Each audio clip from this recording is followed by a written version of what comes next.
Bom, gente, eu vou falar aqui sobre duas pessoas que já foram muito importantes na minha vida. Hoje em dia, uma delas não é tão importante e outra não tem nenhuma importância para mim, né? E eu queria falar um pouco sobre elas, né? Que são o Juca Kfouri e o Ciro Ferreira Gomes, né? Então, eu gravei um vídeo bem lá no início do canal, né? Fazendo uma comparação da Luana Piovani com o Ciro Ferreira Gomes, né? Mas eu gostaria de só falar aqui sobre Luana Piovani em situações mais específicas, né? Então, o Ciro Ferreira Gomes não, vale a pena a gente falar. Mas eu queria falar também sobre o Juca Kfouri, né? Porque tem gente que me pergunta, pô, afinal de contas você gosta do Juca ou você não gosta do Juca, né?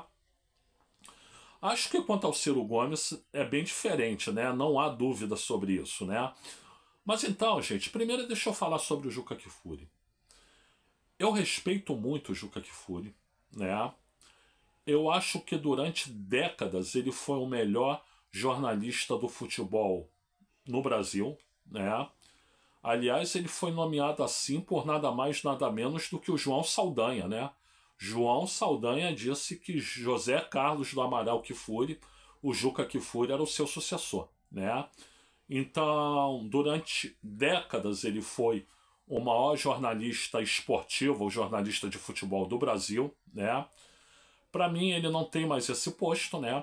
Esse posto, para mim, hoje é ocupado pelo Mauro César Pereira, né?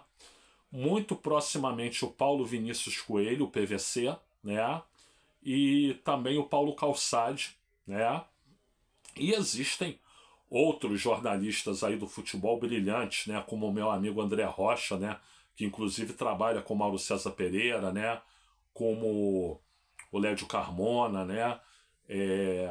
Você tem aí figuras exponenciais e ficar falando, citando todos, né? O Bruno Formiga, que eu acho muito bom, né? Não dá para ficar falando todos, né? Com certeza eu vou esquecer de alguém, né? O próprio André Kfouri, filho do Juca Kfouri, que é um grande jornalista, né? E mas então eu acho que o Juca hoje não é o maior, mas continua sendo um dos maiores. Agora, o que eu acho que o Juca Kfouri tem realmente de muito bom, é a análise política. A análise política do Juca Kfouri, né? Ela é uma análise vermelha, como a cor dessa camisa aqui, né? Eu sou vermelho, gente, eu sou vermelho. Vivo o vermelho, né? E a análise do Juca Kfouri é uma análise bem vermelha, né? E não adianta dizer que tem que ser imparcial, a gente tenta ser imparcial ao máximo que pode, mas tem um componente emocional também, isso é verdade. E eu concordo com 99% da análise política do Juca, né? Razão até por isso, Juca, eu te dou um conselho, né? É, dedique cada vez menos tempo à análise de futebol e dedique cada vez mais tempo à análise de política, porque realmente na análise política você está brilhante, né? Na análise do futebol você foi superado, mas isso é da vida, né? Como Charles Darwin diria, é a evolução da espécie, né? Não é que o André Rocha, o meu amigo, ele diz que o Messi é a evolução natural do Zico, né? E o maior ídolo que ele tem no futebol é o Zico, né? Então é mais ou menos por aí. Embora eu não sei se eu concorde com o André Rocha ou não nesse aspecto, né? Mas pode ser que seja, né? E então eu tenho respeito máximo pelo Juca Kfouri, né? Só a única coisa que eu acho, o único porém que eu acho, é que o Juca Kfouri, em determinadas situações, ele é maniqueísta, né? Não em todas, mas em determinadas situações, ele é maniqueísta, né? E, e assim, por exemplo, eu acho que um exemplo é exatamente em relação a mim mesmo, né? Porque eu participei de uma comissãozinha lá da CBF, né? Ele me riscou do caderno, não quer mais papo comigo. Tínhamos uma relação cordial e isso se perdeu. Da parte dele, o respeito, ele não tem respeito por mim, apesar de eu ter respeito por ele.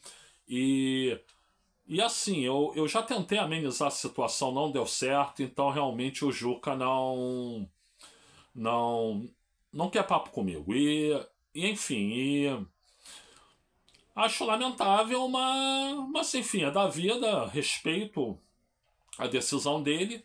E assim, eu acho que está sendo incoerente, porque nesse mesmo grupo de trabalho da CBF que eu participei, quem inaugurou o grupo de trabalho, quem foi a primeira pessoa a falar no grupo de trabalho, foi exatamente o Paulo Vinícius Coelho, PVC, né? PVC, não estou falando nada mal de você, tá? Eu só tenho que te elogiar, né? Te elogiar como ótimo profissional e como excelente ser humano que você é, que eu tenho a oportunidade de te conhecer pessoalmente e de já ter falado com você algumas vezes, né? Então não estou dizendo nada, eu só estou dizendo, né, que você participou, você abriu os trabalhos daquele grupo de trabalho e que eu também participei, mas inclusive eu saí. Mas o Juca Kfouri, no maniqueísmo dele, ele aceita isso da sua parte, mas não aceita da minha, né? Outro exemplo de maniqueísmo é em relação ao senhor Eurico Ângelo Miranda, que foi vice-presidente de futebol do Vasco da Gama e depois presidente do Vasco da Gama, né? Gente, pelo amor de Deus, não me entendam mal. Não me entendam mal, eu sou vascaíno, eu detesto Eurico Miranda. Detesto Eurico Miranda, né? Só que o Juca Kfouri parece que detesta um pouco mais, né? Por quê? Porque sempre que o Eurico Miranda fazia coisa ruim, ele criticava sem dó nem piedade. Mas quando o Eurico Miranda fazia coisa boa, e por incrível que pareça isso aconteceu, aí ele não se pronunciava, né? Então, para mim, isso é um pouco de maniqueísmo, né? E agora, mais recentemente, essa situação com o Kaká, né? Que, enfim, ele já podia ter minimizado isso. Outro dia eu ouvi ele dizer: eu estou longe do Kaká e não quero papo, né? Poxa, foi uma situação tão desimportante, né? Parece, Juca Kfouri, que você quer implicar com quem acredita em Deus, né? E aí fica difícil, né? Eu que acredito em Deus, então pode ser esse o motivo que eu fui riscado do caderno também, né? Eu, eu tive a oportunidade de estar uma vez com o Kaká. Cara super simpático, gente boa, solícito, né? E eu tenho preconceito, né? Eu acho que a palavra certa é essa, prevenção ou preconceito contra crentes, contra evangélicos, né? Mas, poxa, o Kaká é uma pessoa que é evangélica e tem uma índole excelente, absolutamente excelente, né? Então, volto a repetir, eu tenho todo o respeito possível pelo Juca Kfouri, só não concordo com essas situações, às vezes, não é sempre, né, maniqueístas em que ele se coloca, né? Agora, com Ciro Ferreira Gomes é completamente diferente, tá, gente? Com Ciro Ferreira Gomes, né, eu fiz 27 anos de militância política para ele, entre 1991 e 2018, né? E eu achava o cara, como político, né, brilhante, inteligência surreal, né? Talvez, pelo menos, o brasileiro mais inteligente que eu tenha visto na vida, né? Inteligência surreal, projeto para o país maravilhoso, né? Visão de centro-esquerda. Depois a gente foi reparar que não era bem assim, né? Fomos enganados, né? Projeto de direitos não, né, gente? Ou de direita agora ele né? Mas enfim, projeto de país, né? Eloquência, vivacidade, cultura geral. Cara, assim, me desculpa a expressão, gente, é chula, né? Mas eu acho que é o que descreve melhor. Cara pica. Cara pica. Cara pica.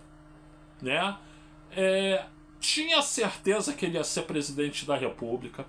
Mais dia, menos dia, ele ia ser presidente da República.